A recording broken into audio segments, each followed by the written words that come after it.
Assalamualaikum warahmatullahi wabarakatuh. Waalaikumsalam warahmatullahi wabarakatuh. Selamat pagi Sobat Agripotra 94 Jakarta. Kembali lagi bersama saya Cecep dan rekan saya. Dan saya Wulandari. Di sini kami bersama Bapak AKBP Faryal Rasid SHMH, Kepala Bagian Operasional Narkoba Polda Metro Jaya, dan Bapak Gatot Siswadi. Oke, baik. Kita langsung masuk saja ke pertanyaan pertama.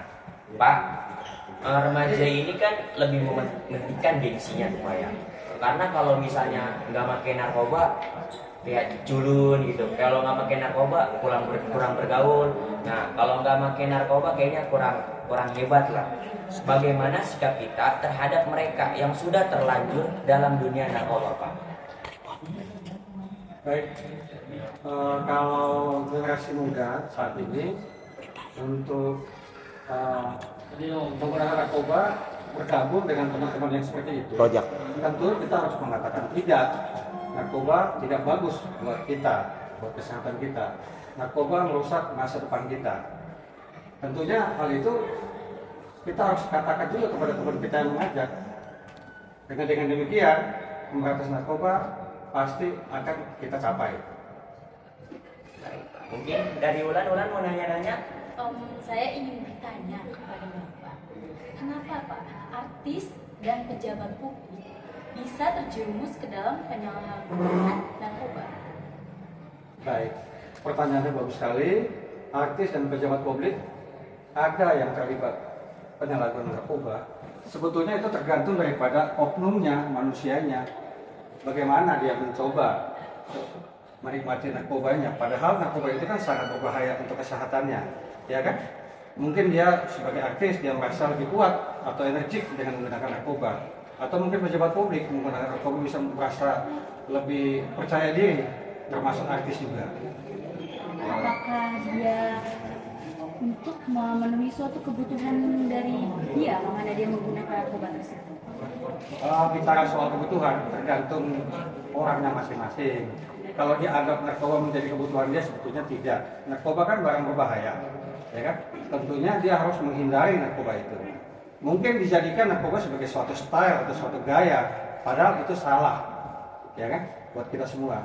Dan itu harus kita basmi dan kita berantas, baik artis maupun pejabat publik. Terima kasih ya Bapak. Oke, baik Pak. Kita ke pertanyaan selanjutnya.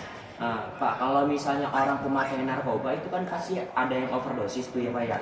Nah, ketika mereka overdosis, apa penyebab mereka overdosis dan gimana sih efek dari overdosis itu Pak? Kalau penyalahgunaan narkoba sampai overdosis, itu diakibatkan oleh yang bersangkutan selalu menggunakan narkoba yang berlebihan, sehingga terjadi overdosis. Sungguh sangat disayangkan kalau penyalahgunaan narkoba itu dia dari awal harus menghentikan penggunaan itu. Kenapa? Karena undang-undang menjamin penyalahgunaan narkoba atau korban pemakaian narkoba itu bisa direhabilitasi sesuai dengan undang-undang pasal 54 Undang-Undang 35 tentang narkoba. Jadi direhabilitasi Pak. Nah, proses rehabilitasinya itu seperti apa sih Pak? Kita kan pengen tahu nih. Karena kan pecandu-pecandu narkoba, pemakai narkoba kan direhabilitasi. Nah, proses rehabilitasinya itu Bapak bisa jelaskan seperti apa? Kalau proses rehabilitasi, bila mana ada keluarga atau saudara yang datang melapor ke pihak kepolisian, itu akan kita fasilitasi untuk kita bawa, kita catat ke pantai rehabilitasi yang sudah ada di Jakarta, misalnya di BNN Lido, ya kan, di RSKO di RSKO Cibubur. Ada juga tempat rehabilitasi yang ada di Bogor yang punya Kementerian Kesehatan. Kira-kira itu sesuai orangnya apa emang ada tahapan-tahapan yang harus dilakukan Pak? Pasti tentu ada tahapan-tahapan, tergantung daripada seberapa besar ketergantungan dia terhadap narkoba itu sendiri. Jadi kalau tahapan-tahapannya nanti dokter medis yang menentukan. Bulan ada pertanyaan? Bu, ada pertanyaan Pak. Untuk narkotika ini sendiri kan banyak ya dampak-dampak buruknya. Apakah dia punya sisi baiknya? Apakah dia punya manfaat dari narkotika tersebut? Iya Pak. Karena kan biasanya di dokter-dokter kan pasti pakai narkoba ya Pak ya untuk menenangkan pasiennya. Ada nggak sih Pak kira-kira dampak positif dari narkoba? kalau narkotika ini kan undang-undang yang diberi kesempatan untuk bisa digunakan kepada orang yang sakit. Misalnya orang mau dibius, itu kan dokter anestesi yang menyuntik. Nah itu ada kandungan heroin, itu dibolehkan oleh undang-undang. Jadi sesuai dengan bunyi undang-undang itu sendiri. Nah itu saja, kalau yang menyalahgunakan tentunya harus ditindaklanjut dengan melaksanakan rehabilitasi. Boleh saya tambahkan sedikit? Ya, Ini Pak. keterangan Bapak, intinya menghadapi negeri dia menggunakan atau memakai narkoba tidak sesuai dengan ketentuan undang-undang. Jadi sebetulnya boleh menggunakan karena sesuai aturan, tapi tidak boleh menyalahgunakan. Begini, pengertian boleh menggunakan sebenarnya salah. Boleh menggunakan artinya kan untuk kebutuhan diri sendiri, Iya. itu tidak diperbolehkan. Tapi kalau kayak tadi ada tanyakan untuk misalnya ada manfaatnya, ada, tapi itu harus sesuai dengan undang-undang yang diatur. Misalnya tadi kayak Pak Kapal Cilacap misalnya untuk anestesi, itu kan penggunaannya kan memang oleh dokter yang sudah mengerti, misalnya kandungannya apa, terus dosisnya seberapa untuk penggunaan anestesi yang biasanya mengandung morfin. Lalu Pak, kan di luar negeri itu seperti di Thailand kalau nggak salah ganja itu kan sudah dilegalkan. Pertanyaan saya, Indonesia kira-kira akan melegalkan ganja nggak sih Pak?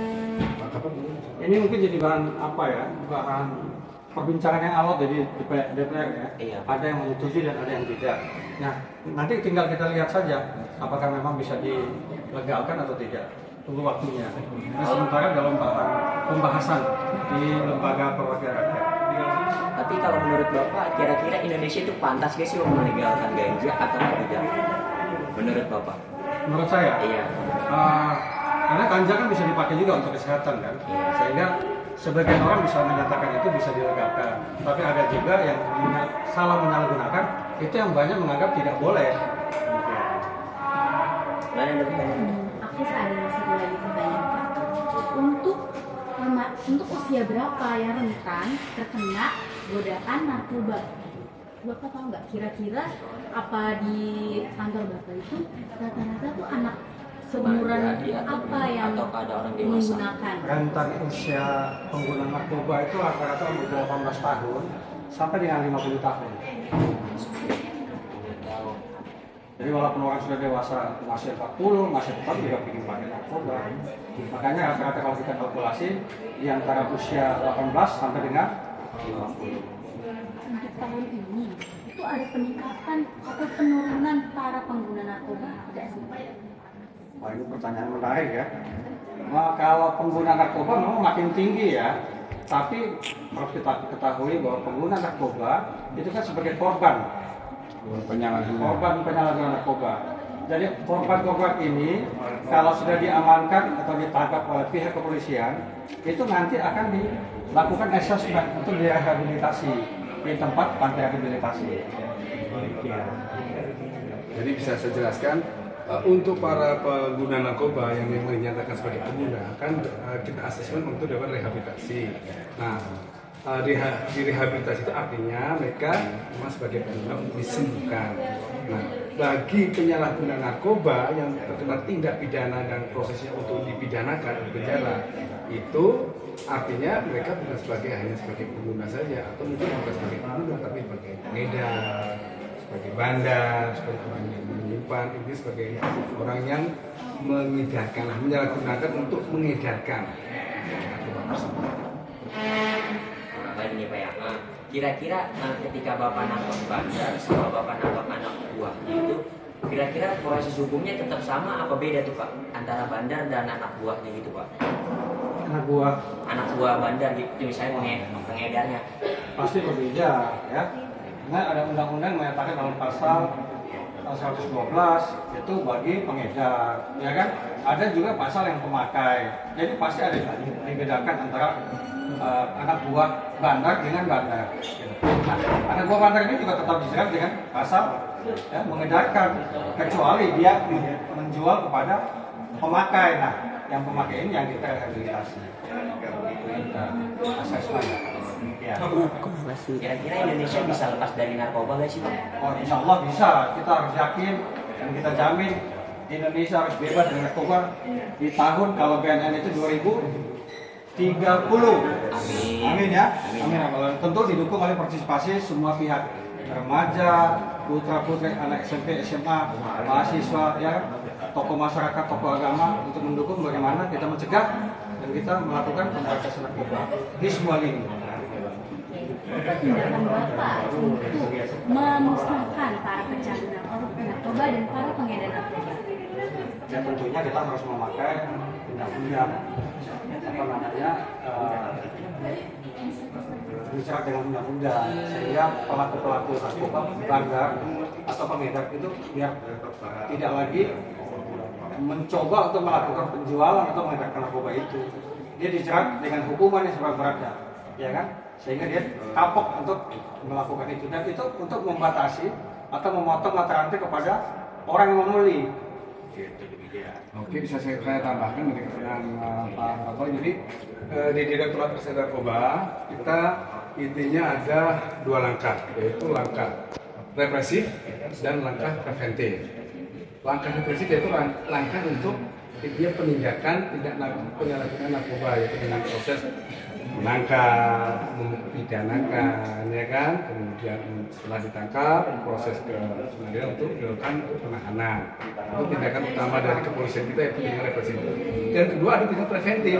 Tindakan preventif yaitu tindakan yang seperti kita lakukan tadi, yaitu sosialisasi P4GN, penyuluhan Tentang bahaya narkoba kan? penyuluhan bisa lewat langsung atau lewat tadi kayak IG, kita punya IG. Nah itu bagian langkah-langkah dari Direktorat Reserse Narkoba dan langkah preventif, yaitu untuk pencegahan penyalahgunaan narkoba. Ya, ada sifatnya pencegahan, tapi ada tindakan yang langsung. Tindakan langsung yaitu represif tadi, yaitu menangkap orang yang menyalahgunakan narkoba. Ada lagi kan? Rencana Bapak untuk kedepannya gimana nih? Tentang gimana ya? Penurunan agar para pencandu pengedar itu menurun di tahun ini. Rencana ke depan saya kira kita harus tetap mengikuti visi kita ya. Kita punya visi, yaitu visi untuk membebaskan DKI Jakarta dan wilayah sekitarnya di bawah wilayah hukum Polda Metro Jaya untuk mengurangi ya kan, atau mencegah adanya penyalahgunaan narkoba. Intinya ke depan ya kita tetap langkah yang saya sebutkan tadi, langkah represif dan langkah preventif. Langkah preventif utamanya pencegahan kita tingkatkan terus dengan sosialisasi, dan tidak hanya sosialisasi P4GN, tidak hanya di sekolah kita, bisa di daerah perkampungan, di kantor-kantor, di sekolah gitu. Kalau untuk tindakan represif ya sudah kita jalankan sebagai fungsi dari kepolisian. Baik, jawaban dari bapak-bapak ini sekalian itu sangat bermanfaat bagi kita dan tentunya juga menjadi suatu ilmu. Suatu ilmu untuk kita semua yang ada di SMA 94 Jakarta. Semoga nanti rencana Bapak untuk memberantas narkoba di tahun 2030 bisa berhasil ya Pak ya. Mungkin hanya itu saja ya Pak ya, waktu yang bisa kami luangkan. Dan terima kasih juga untuk Bapak Rasim dan Bapak Gatot atas waktunya. Kami mohon maaf jika ada salah-salah kata yang kurang berkenan di hati Bapak, mohon dimaafkan. Ya, mungkin Bapak mau ngasih salam narkoba, boleh ke kamera untuk penutupan. Ya. Mari kita berantas narkoba dengan kita harus menjaga pergaulan kita. Kita katakan no bila yang mau mengajak kita narkoba. Mari kita bahas narkoba bersama. Oke, terima kasih Pak.